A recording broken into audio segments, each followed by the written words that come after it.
Ammazza demoni! È da un po' che minacciavo questa cosa, che sembra una minaccia, però finalmente è giunto il tempo. Dai, no, non è una minaccia, però è da un po' che dico che voglio fare questa cosa. Allora, oggi facciamo Flexbox, ma in dialetto veneto. Innanzitutto, strucca il bottone e iscriviti al canale.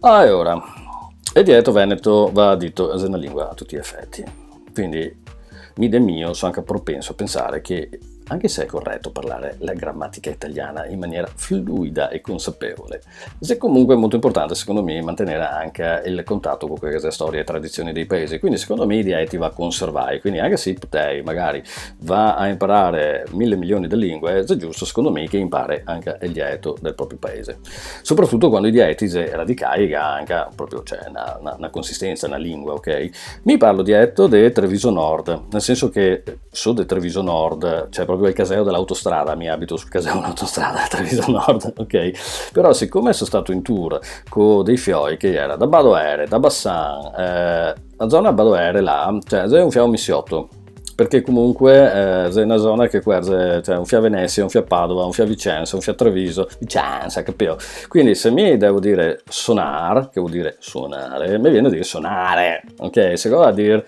nero, mi viene a dire nero, come quelli cioè ho il dialetto un po' imbastardato dalle persone che ho frequentato, quindi sono dialetti che si attaccano, ok? Molto bene.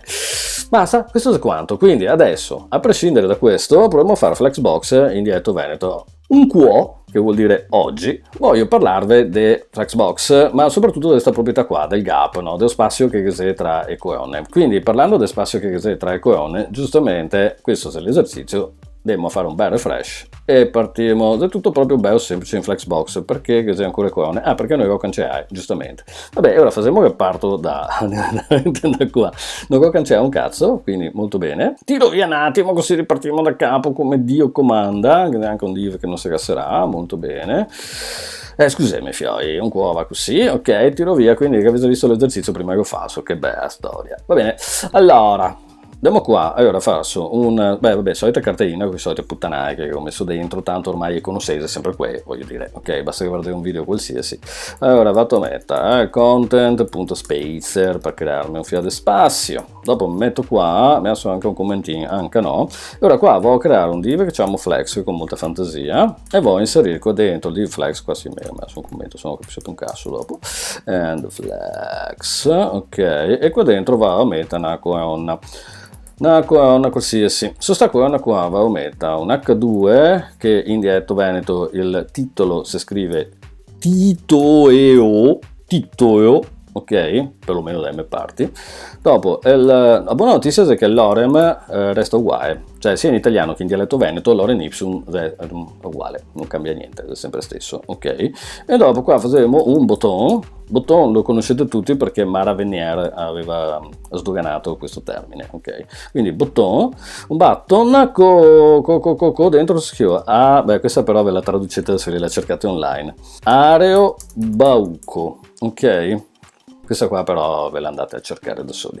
Quindi se vado a ricaricare la paginetta, che abbiamo uno solo di queste cose qua, fantastico, molto bene, e adesso voglio cipare a colonna qua, che se no non capisco più una mazza, ok, e vado a duplicarla due volte, ecco qua, fatto, quindi che abbiamo tre colonne, una sotto che altra, ecco qua, tac tac tac, molto bene, Ario Bauco paga però, Bon, allora, adesso vado sul foglio di stile, che tanto qua che abbiamo finito sostanzialmente, quindi qua vedete solite robe, box sizing, zero box model, solito Montserrat, contenitore, spacer, eccetera eccetera eccetera, insomma se non sapete robe qua è anche inutile che andate a guardare questi video, ok?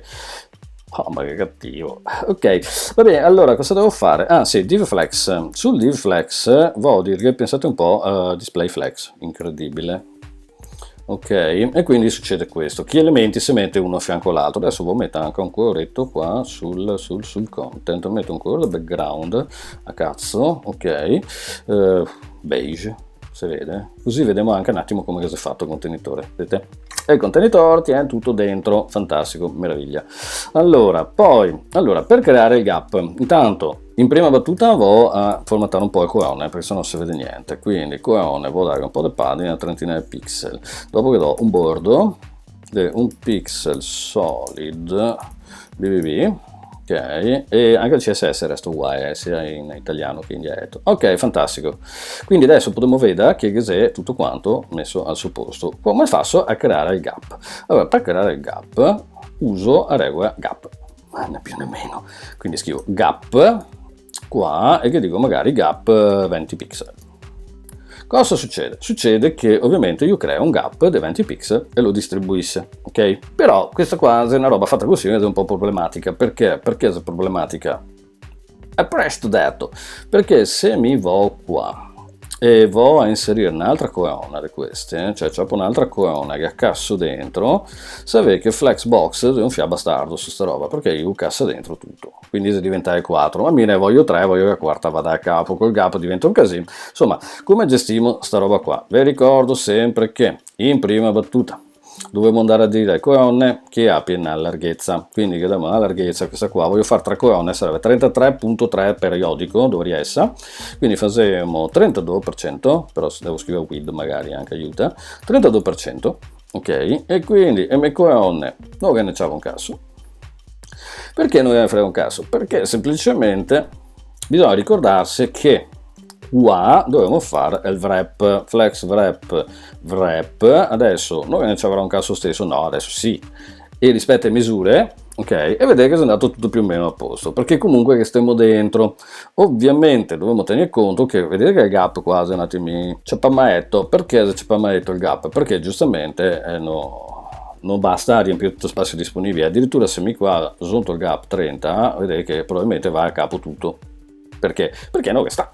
È semplice matematica, il contenitore è l'80%, se no che sta, no che sta.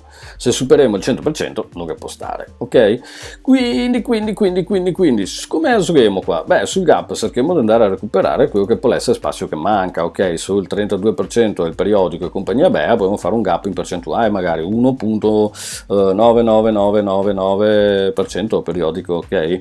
Quindi già facendo così, vedete che va tutto quasi perfettamente a posto. Qua abbiamo ovviamente la spaziatura sotto, anche qua potremmo fare lo stesso soghetto, però anche se non mi piace dare percentuali su queste robe qua, devo dire la verità, 1.99999%, lo ciapa? Sì? No, margin bottom 2%, no, mettiamo un cazzo, ok, vabbè, 2% margin bottom, tac, ok, e abbiamo risolto il problema. E beh, è che è tutto già bello responsive, perché nel senso che stringo, che sta a fia una certa, finché che fa, sta dentro, dopodiché ovviamente non che sta più. Ok, ottimo.